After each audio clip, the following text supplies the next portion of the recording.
Welcome back to the Jag Bros. I'm one of your hosts, JT Raymond, alongside my two brothers, Jack and Joey. And guys, we finally have a Monday night football game. For the first time since 2011, it's been over a decade since we get to sit back and watch our Jaguars play on Monday night. Oh man, I'm excited.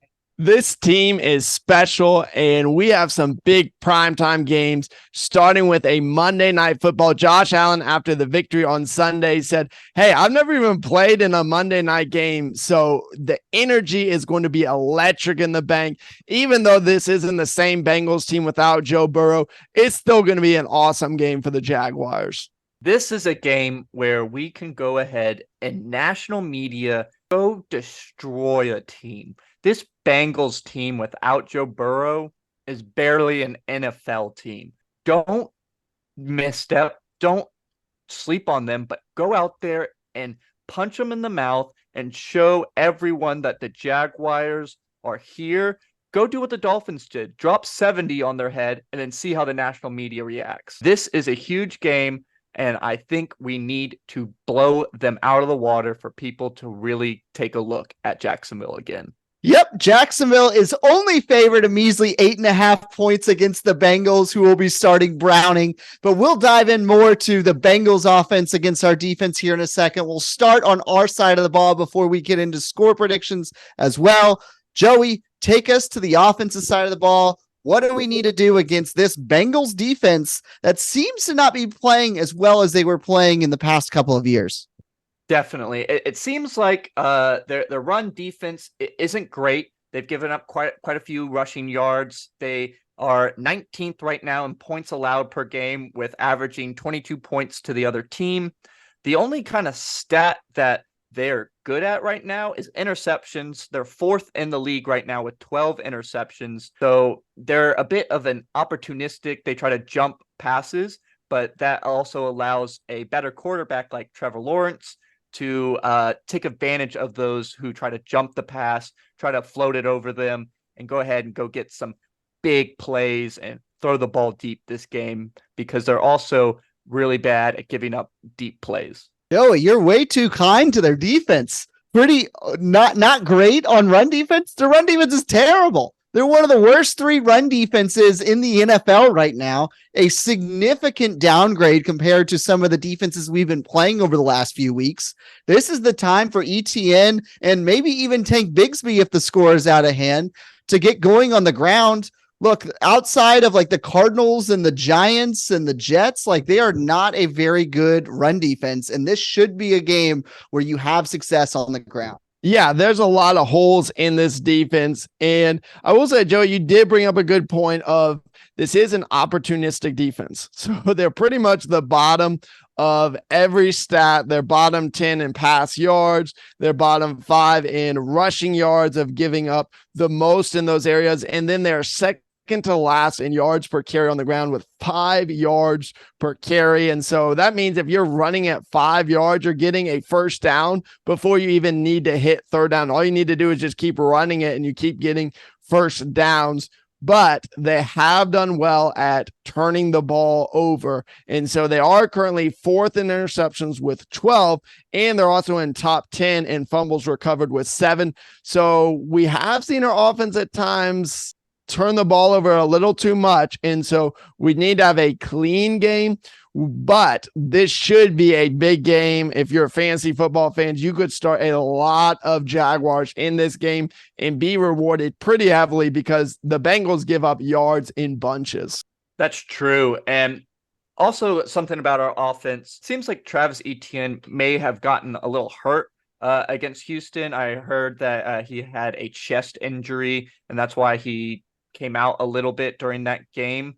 And I'm never one to rest players, but with the team that we're about to face, maybe ETN can get a little bit of a break, and it's time for Dearness Johnson and Tank Bigsby to carry the load for this game. Give ETN a whole week to rest up and get ready to play against the Browns. But I mean, with this terrible of a run defense, let's go ahead and get some of our backups some confidence and get some yards. Let's not get too confident, though. We do need to make sure if we do see Tank Bigsby, especially early, he needs to do what he did in the one carry against the Texans game, which Joey, you and I laughed during the game. I felt like he had that ball locked down. Both hands never left the side. So if Tank is in there early, especially, make sure you wrap that ball up a ton, because Press Taylor has a lot of confidence in him, but it is becoming a narrative of turning the ball over. So if you're in early, Tank, lock that ball down. No turnovers in the first half, please. I don't think he's gonna fumble again. You could tell he's like, this is my baby, and I'm never dropping him again. I do believe in Tank. I'm getting more invested in him these last 2 games. He's only had like 4 or 5 runs, but each one run is for about 6 yards, and they're very good 6 yards, kind of taking on 2 to 3 tacklers. So keep it up, Tank. Let's gain a little more this game and see what happens. Yeah, so as you can probably guess, the Bengals don't have a ton of playmakers on defense. Not a lot of guys that stand out.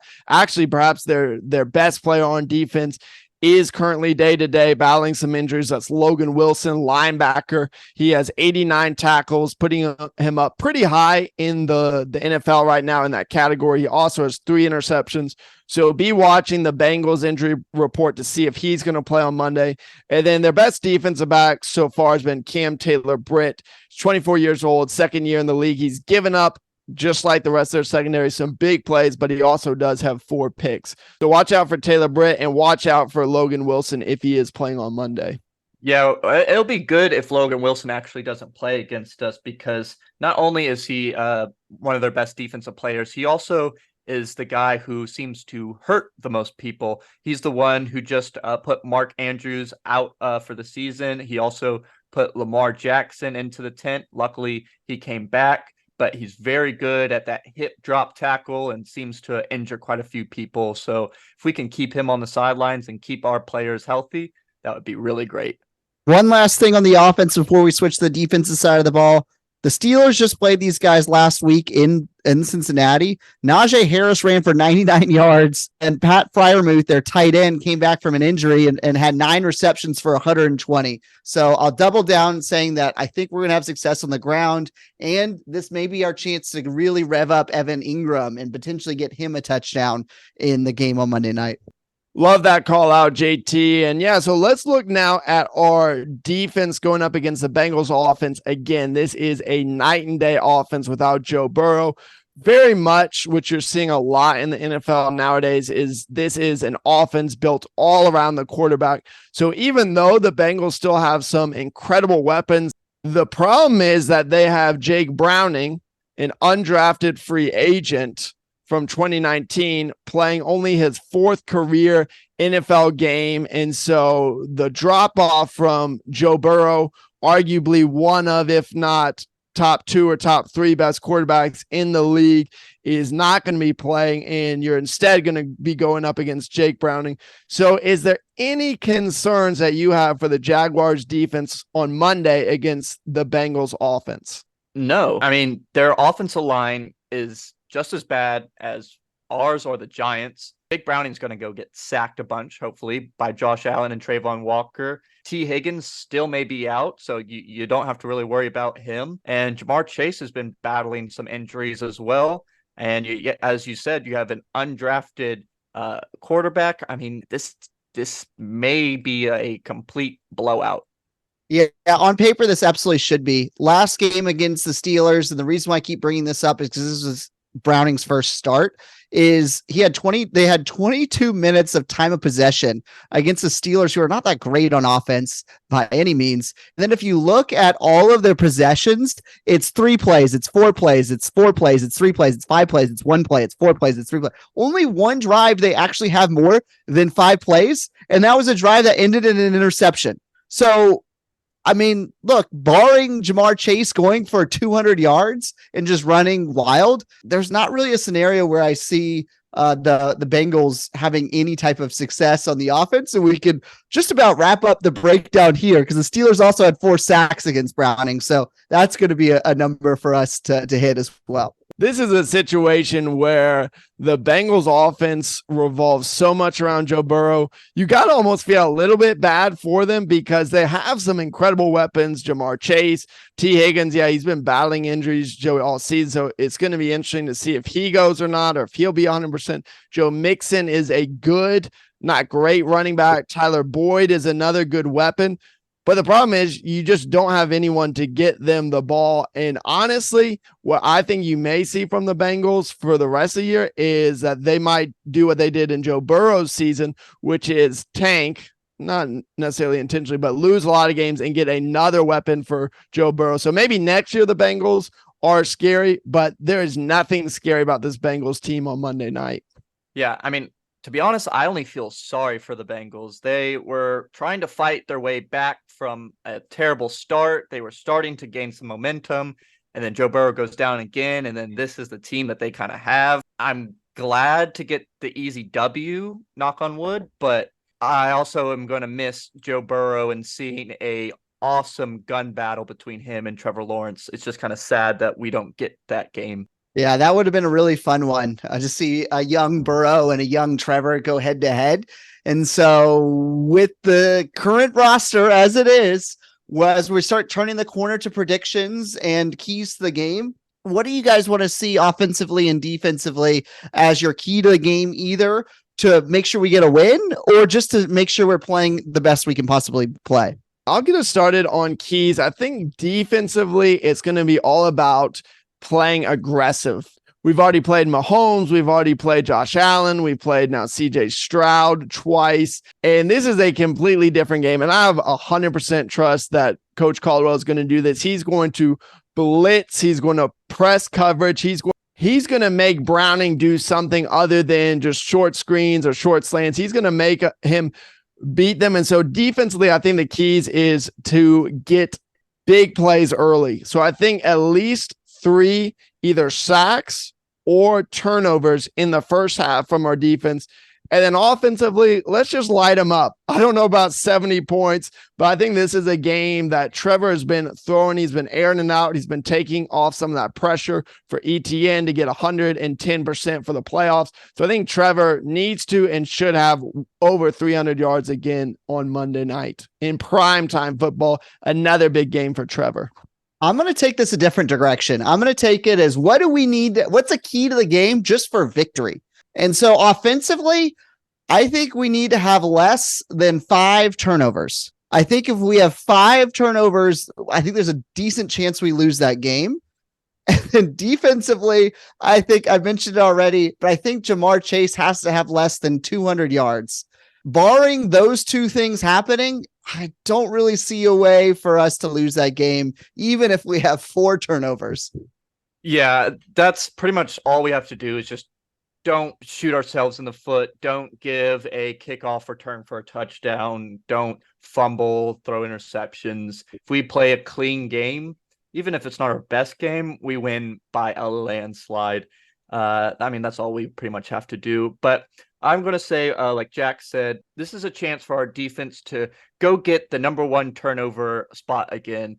Let's go get a bunch of interceptions, some fumbles. Let's just go dominate this team so that way they want to leave after halftime. I want them to be like, Coach, we don't want to go back on the field. You know what? Let's just get back on the plane, go back to Cincy and call it a day because these Jaguars are just better than us in every single way. Well, with that, we come to the moment of truth, our predictions. And hey, we love to do this with you all as well. So make sure you engage with us specifically on Twitter or X at the Jag Bros. We posted this and we got 20 or 30 different predictions, and almost all of y'all called a win against the Texans. So shout out to all of our fans on Twitter, on X. Shout out to JT for being the closest. I believe your prediction was 27-21.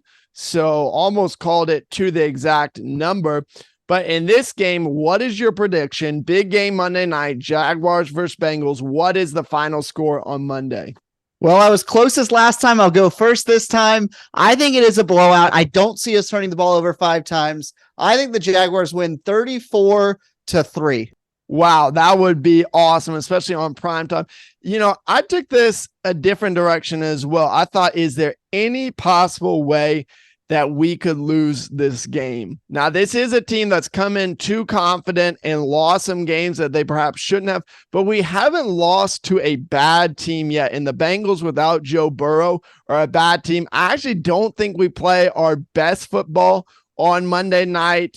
I think we do enough to win and stay under the radar, which I love us staying under the radar. People keep overlooking us. And what do? We just keep stacking up wins. So I think it's right around the spread. I think we probably have some boneheaded mistakes, but we still take Jaguars 31, Bengals 23. And I can't believe you gave the Bengals 23 points. How bad do you think our defense is? Yeah, that's no. That doesn't make a lot of sense to me. We must have had a pick six in there. Yeah, I was throwing in some fluke plays, some special teams, weird plays for them to score that many. And you never know. It is the NFL. The Eagles actually lost their only game to a backup quarterback in the same weeks that the 49ers lost their first game to a backup quarterback. So you never really know. And as long as the Jaguars come in hungry and humble like they have these last couple of games, I'm probably wrong, and I've been wrong. I've been right on the win side, but wrong on the score side. So I'm hoping they just blow it out. But I think the Jaguars definitely win on Monday. I have a hot take.